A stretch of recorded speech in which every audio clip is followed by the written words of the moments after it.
7 number, আল্লাহর রাস্তায় বাধা দেওয়া জুলুম। কেউ মসজিদে যাইতেছে, আপনি এরে বাধা দেওয়া, এটা জুলুম। আল্লাহ তাআলা বলেন, ওমান আযলামু মিম্মান মানাআ মাসাজিদাল্লাহ আইয়ুযকারা ফিহা ইসমুহু। আল্লাহর ঘরে আল্লাহর জিকির করা হবে, আল্লাহর নাম উচ্চারিত হবে, এই আল্লাহর ঘর থেকে বাধা দেওয়া, এটা জুলুম। বলে এটা কি? যেটা কামাল পাশা করেছিল তুরস্কে ইসলামী খেলাফত ধ্বংসের মাধ্যমে, ইংরেজদের চাটামি আর দালালি করে কামাল পাশা ধর্ম নিরপেক্ষ এই স্লোগানের মাধ্যমে সেই তুরস্ক থেকে আপনার সর্বপ্রথম মসজিদের আজান বন্ধ করে দিল। ওই আয়া সোফিয়া যে মসজিদ বন্ধ ছিল, রজব তাইব এরদোগান এটা আবার যে মসজিদটা চালু করলো, এই আল্লাহর ঘরে বাধা দেওয়ার কাজটা ওই ইসলামী হুকুমত, ইসলামী খেলাফত যে পাষণ্ড ব্যক্তির মাধ্যমে পতন হলো তুরস্কে, তার নাম কামাল পাশা। এই কামাল পাশা আয়া সোফিয়া মসজিদটাকে আপনার কি করেছিল? এটার মধ্যে মানুষ নামাজ পড়বে সে বন্ধ করে দিয়েছিল, প্রকাশ্যে আজান দেওয়া বন্ধ করে দিয়েছিল। আল্লাহ বলেন এইটা করা জুলুম। এটা করা কি? তো বাবরি মসজিদ ভেঙে সেখানে মন্দির করা কি? মিম্মান মানাআ মাসাজিদাল্লাহ। আল্লাহ কথাগুলো বুঝার তৌফিক দান করেন। 8 নাম্বার, এটা একটু আমার সাথে বলেন, বলেন জালেমদের কর্মকাণ্ড সম্পর্কে আল্লাহ তাআলা বেখবর নন, অনবহিত নন। আল্লাহ সব জানেন।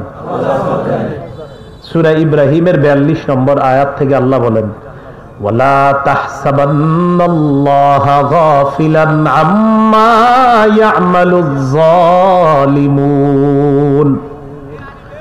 জালেমদের কর্মকাণ্ড সম্পর্কে আপনি আল্লাহকে অনবহিত মনে করবেন না নবী। ইন্নামা ইউআখিরুহুম লিয়াউমিন তাশখাসু ফীহিল আবসার। আল্লাহ তাদেরকে সুযোগ দিচ্ছে সেই দিন পর্যন্ত যেই দিন চক্ষুসমূহ বিস্ফারিত হবে।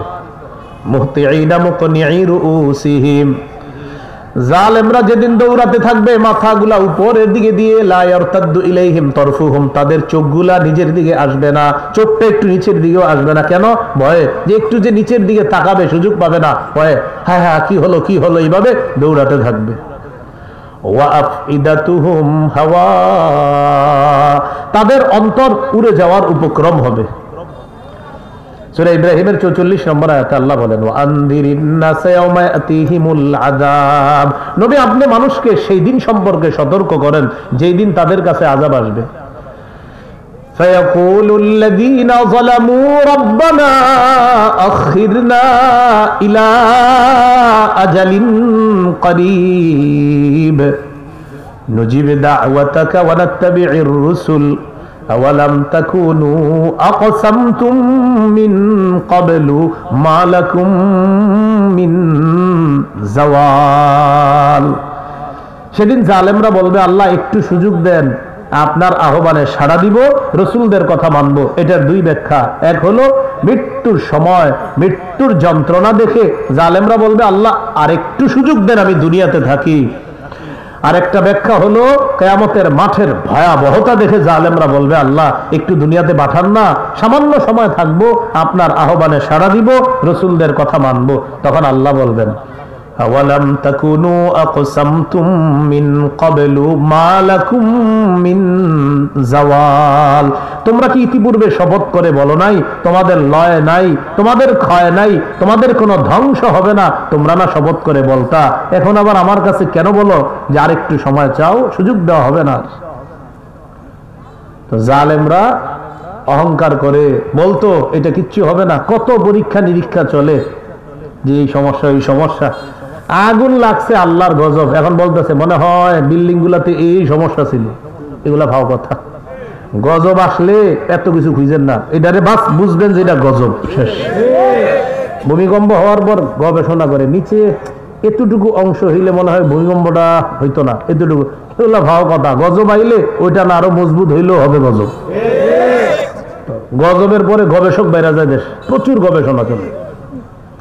গজব নিয়ে আবার গবেষণা আছে, এটার একটাই গবেষণা গজব, আর এটার গবেষণা করে যে এটা কি হলো না হলো, আর এটা কি হলো মানে ঈমান আনেন, এটাই গবেষণা। তো গজব আসার পর গবেষণা চালায়। আল্লাহ তাআলা আমাদেরকে জুলুম থেকে হেফাজত করেন। তাহলে জালেমদের কর্মকাণ্ড সম্পর্কে আল্লাহ বেখবর নন।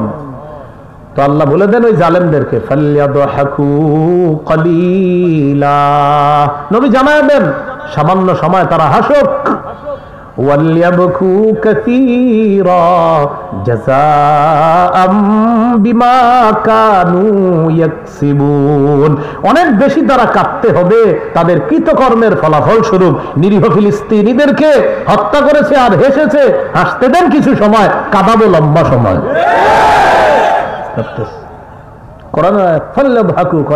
হাসতে দেন কিছু সময়, হাসতে দেন, কাঁদবে লম্বা সময়।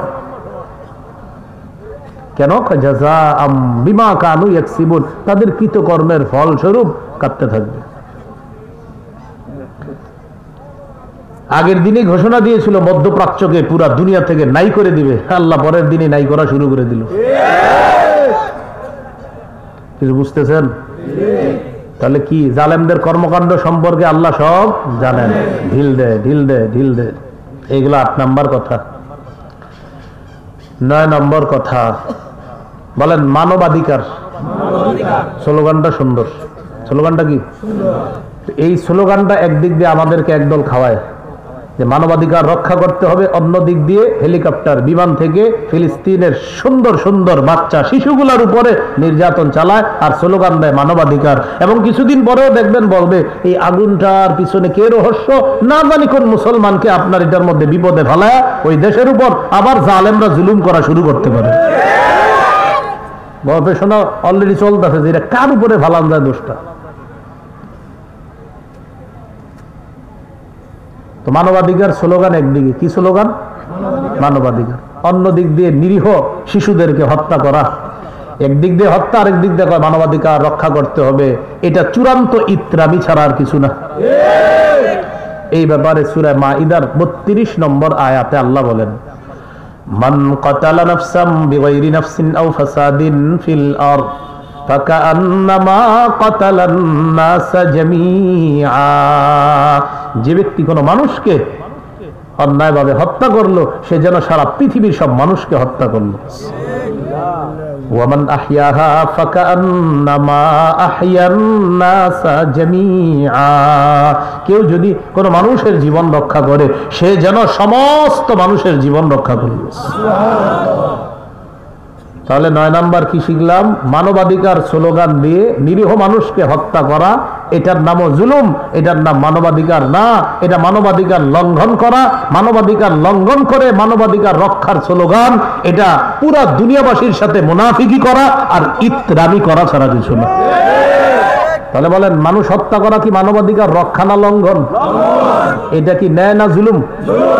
এ হলো 9 নাম্বার কথা। 10 নাম্বার কথা, বস্তুবাদ, সমাজবাদ, ডেমোক্রেসি ইত্যাদি স্লোগান দিয়ে কিছু মানুষ ক্ষমতায় বসে। ক্ষমতায় বসার পর জালেম হয়, আর যে যত বড় জালেম হয় সে তত বড় মিথ্যাবাদী হয়। হিটলারের প্রধানমন্ত্রী যে ছিল ও একটা উসুল বাইর করছিল যে একটা মিথ্যা কথা 100 বার বলতে হবে, তাহলে এটা সত্য হয়ে যাবে।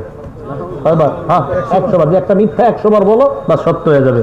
তো ও কি করতো? আপনার ওই ইহুদিগুলারে মারতো আর খালি মিথ্যা কথা বলতো যে এই কারণে এই কারণে, আরে না এই কারণে, আরে না এই কারণে, 100 বার বলো সত্য হয়ে যাবে। ঠিক বর্তমান পশ্চিমারা এই কাজটা করতেছে। তো কি বললাম? বস্তুবাদ, সমাজবাদ, ডেমোক্রেসি ইত্যাদি কুফরি স্লোগান দিয়ে একদল মানুষ ক্ষমতায় বসার পর তখন কি করে? জালেম হয়। আর জালেম যে যত বড় সে তত বড় মিথ্যাবাদী। শুধু মিথ্যাবাদী না, মিথ্যা বলার সময় চোখে পানিও আসে। আর এই যে চোখে পানি আসা, এই কথা কোরআনেও আছে যে মানুষ অভিনয় করেও যে কাঁদতে পারে, এটা কোরআনে আছে। অনেকে চোখে পানি দিকে ভাই খারাপ হইলে কি পানি আসতো চোখে? তো আমিও চিন্তা করতাম আসলে অনেক খারাপ মানুষ, মানুষের খারাপ ভাবে, কিন্তু চোখে পানি আসে কেন? তখন কোরআনের এক আয়াত এটা আমারে সান্ত্বনা দিছে, না কিছু মানুষ আছে অভিনয় করেও কাঁদতে পারে। যেমন ইউসুফ নবীকে কূপের মধ্যে ফেলে দিছে ভাইয়ারা, ফেলে দেওয়ার পর এবার প্ল্যান করলো আব্বার কাছে কেমনে যাবো, কাঁদতে কাঁদতে যাইতে, কারণ না কান্না করলে তো আব্বা বলবে তোরা ভাই হারাইয়া দি ভালোই আছিস। কোরআনে আল্লাহ বলছে ওয়াজাউ আবাহুম ইশাআন ইয়াবকুন, তারা আসলো আবাহুম তাদের বাবার কাছে ঈশা সন্ধ্যায় ইয়াবকুন কাঁদতে কাঁদতে। তারা যে কান্না করছে কথাটা কার?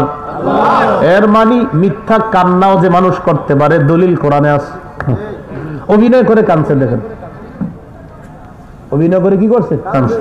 এক কথা কতবার স্বজন হারানোর ব্যথা। শোনেন, মানে কিছু একটা কথা মনে করেন আমি বললাম আর কি, আহারে আমি এটা কইলে একবার শুরু হয়ে গেল ঘটনা। তো 10 নাম্বার কি চলতেছে, যে যত বড় জালেম সে তত বড় মিথ্যাবাদী, এবং সে মনে করে কি যে আমারে আটকানোর কেউ নাই। কি মনে করে? আমাকে আটকানোর। কিন্তু আল্লাহ তাআলা এক কথায় সব খালাস করে দিবে। কয় কথায়? এক কথায় সব শেষ করে দিবে। সহিহ বুখারীর বর্ণনা 4686 নম্বর হাদিস। قال رسول الله صلى الله عليه وسلم إن الله لا يملي للظالم حتى إذا أخذه لم يفلته। নবীজি বলেন আল্লাহ তাআলা জালেমকে সুযোগ দেয়, ঢিল দেয়, যখন ধরে ফেলে আর ছাড় দেয় না।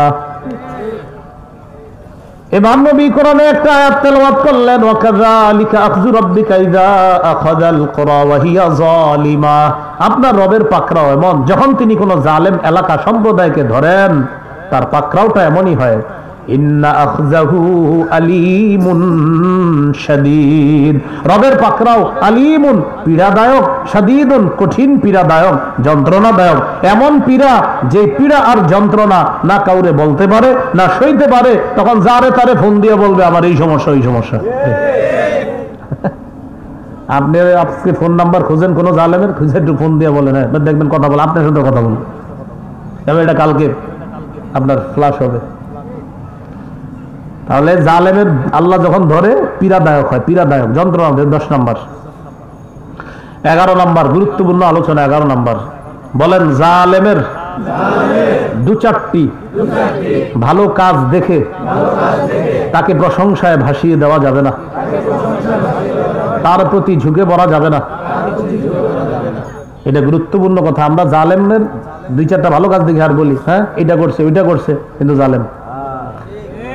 এটা আসলে ঠিক, দলিল আছে তো, এই জন্য ঠিক।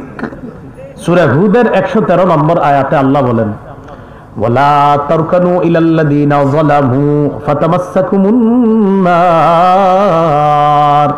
আল্লাহ তাআলা বলেন জালেমদের প্রতি অনুরক্ত হবা না, ঝুঁকে পড়বা না। মুফাসসিরিনে কেরাম বলেন জালেমদের 2-4টা ভালো কাজকর্ম দেখে তার প্রতি ঝুঁকে পড়া যাবে না, তাকে প্রশংসায় ভাসানো যাবে না, তার সহযোগী হওয়া যাবে না। এটাই বললেন আল্লাহ, ওয়ালা তারকানু ঝুঁকে পড়ো না, অনুরক্ত হয়ে পড়ো না, ইলাল্লাযীনা যালামু জালেমদের প্রতি, ফাতামাসসাকুমুন নার আগুন তোমাদেরকে স্পর্শ করবে, নাউযুবিল্লাহ।